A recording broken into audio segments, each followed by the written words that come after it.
인피면 술산리의 군산선 옆에 있는 인피역은 역사본 건물과 함께 옆에 있는 화장실도 등록문화재로 등록되어 있다. 이곳 인피역사는 철로중 군산선에 딸려있는 역사로 지금은 사용하지 않고 있다. 처음 1936년경 건립된 것으로 보이고 1920년 12월 1일 보통역으로 역물을 보기 시작했다. 구조는 목조를 기본으로 하여 벽체는 콘크리트로 만들고 지붕은 맞배 지붕 모양의 박공을 설치했다. 그중 출입구와 개찰구 위에 직선으로 설치하고 철로변 사무실에 차양 지붕이 돌출되어 있다. 대합실과 사무실 사이에는 벽난로인 난방시설이 있었지만 지금은 대합실 안에 화목 난로를 설치해뒀다. 당시 벽난로의 흔적으로 지금도 지붕 위에는 골뚝이 솟아있다. 호남선의 지선인 군산선은 처음 건립된 게 앞서처럼 1912년 3월 6일 일제강점기 때였다. 이유는 본격적으로 호남 평야에 풍부한 미국을 포함한 내륙의 농산물들을 수송해 일본으로 가져가고 일본인 상권을 확대시키기 위해서였다. 즉 인피역은 군산선을 이용해 인근에 있는 군산항으로 미국을 포함한 물산들 실어 나르던 역할을 했다. 처음 인피역은 인피면 읍내리에 세우려 했다고 한다.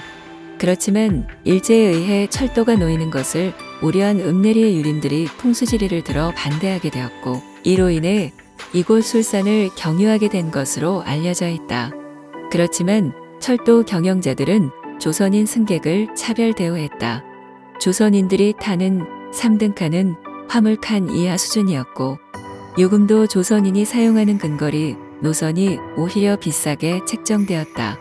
당시 상황을 보면 인피에서 군산까지 가는 데에 쌀 2대 값 정도였다. 이건 일반 조선인들에게는 부담스러운 상황으로 이 때문에 대부분 걸어 다녀야만 했다고 한다. 현재 역사 안팎으론 역무원, 표를 끊으려는 사람, 개찰구에서 버티고 있는 검표원 등 근대 시점의 역사 풍경을 브론즈로 재현해놨다. 철로 쪽 차양 지붕 아래에도 세 사람이 모였다. 아이와 두루마기를 두른 노인 그리고 양복쟁이 젊은이. 이들은 1934년 신동아에 발표한 채만식의 자전적인 단편소설 레디메이드 인생이란 소설의 한 장면을 묘사한 것이다. 좁게는 일제강점기에 억압받던 시절에 사는 지식인, 넓게는 당시 조선반도에서 힘든 삶을 살아가던 전체의 삶을 이 기성품화된 인생에 비유했다.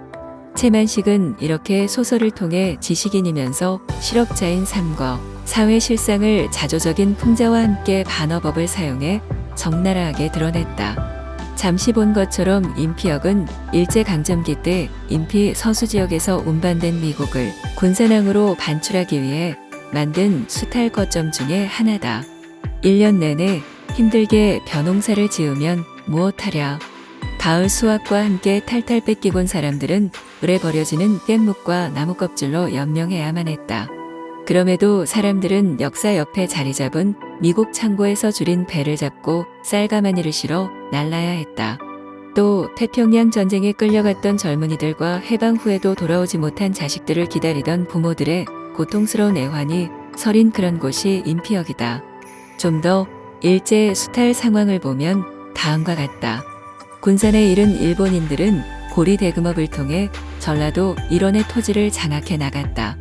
또 일본 자산가들은 노동자에게 토지를 나눠준다는 셈으로 대규모 간척 사업을 했는데 오히려 조선인들에게 주어진 건 조그만 소작 땅일 뿐이었다. 지주들은 본토에는 쌀을 값싸게 공급하라는 일본 정부 요구에 따라 수확량의 50에서 70%를 소작료로 요구했고 이에 소작농으로 전락했던 조선 사람들은 만주에서 들여온 잡곡이나 기름 짜고 남은 콩깻묵으로 연명해야만 했다. 이런 이유로 개설된 철로는 외면상 여행이라는 명목이 달렸다. 즉 조선총독부 철도국에서 배포한 포스터를 보면 도쿄, 오사카 시모노세키를 거치고 부산, 경성, 평양, 안동을 거치는 주요 노선이 보인다. 표어에서 보이는 것처럼 대륙으로 가는 최단 경로라 내세우고 있다. 노선 명칭도 보이는데 부산 북경 간 직통 급행인 대륙 흥하호, 부산 신경 간 직통 급행인 노조미호와 히카리호, 그리고 부산 경성간 특급인 아카스키호 등이다. 한편 일제 패망 이후 인피역은 비로소 사람들의 북적이는 냄새로 물들 수 있었다. 6.25 한국전쟁 후 군산 지역의 경공업이 발달하면서 많은 농촌 청년들이 통근 열차로 인피역을 이용해 출퇴근했다.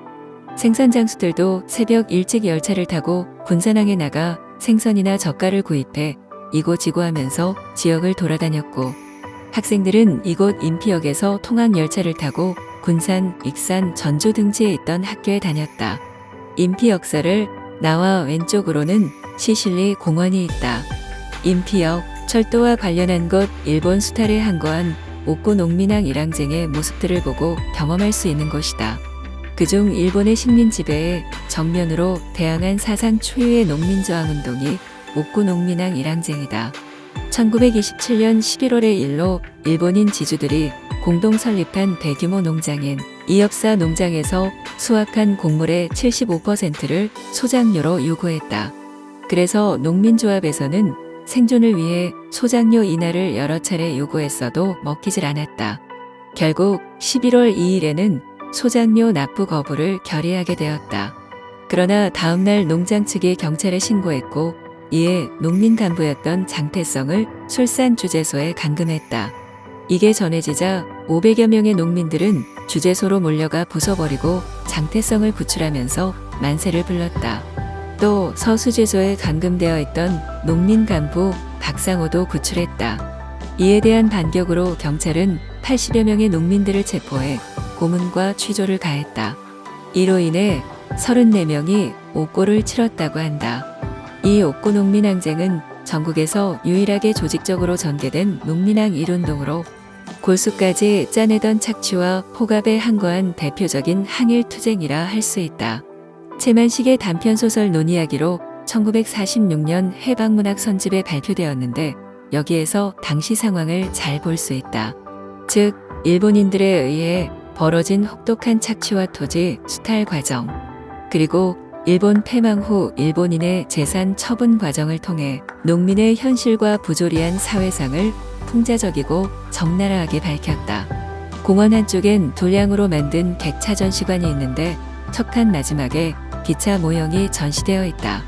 각기 허드슨 증기기관차, 서던 퍼시픽 증기기관차, 골든스테이트 증기기관차인데, 한국에서 운행했던 타시형 증기기관차는 허드슨 기관차를 모방해 제작한 것이라 한다.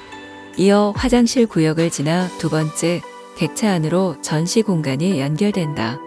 일제 패망 후 인피역에서 군산선 기차를 이용하던 학생들은 군산, 이리 등지로 통학을 했는데 돌아올 때 딱히 교통수단이 없었다. 만일 기차를 놓치면 학교 숙직실이나 근처 친구 집에서 묵었다고 한다. 또 생선장수나 장사를 하던 시골 사람들도 기차를 이용하는데, 생선장수가 기차를 이용해 내륙에서 장사를 했다면 농민들은 군산 역전의 새벽 시장에 나가 여러 푸성기를 팔아 생계를 유지했다. 시간이 흐르면서 비둘기호, 통일호, 통근 열차로 이름이 바뀌면서 승객을 실어 나르던 기차는 대중교통이 발달하면서 점차 쇠퇴하게 되었고, 2007년 12월 31일을 기일로 해 군산선 통근 열차를 운행을 마감했다. 이를 대신해 새마을호와 무궁화호가 운행을 했는데, 이 역시 2008년 5월에는 서천 익산간 새마을호 운행이 끊어지면서 인피역은 역사의 뒤안길에 놓였다. 한편 인피역이란 이름을 갖게 된 건 다음과 같다. 이곳은 군산시의 옛 명칭인 옥구군의 인피면 술산리로, 인피면은 옛 인피현 소재지로 지역 중심지였다. 이를 기리기 위해 역사명을 인피역이라 부르게 되었다.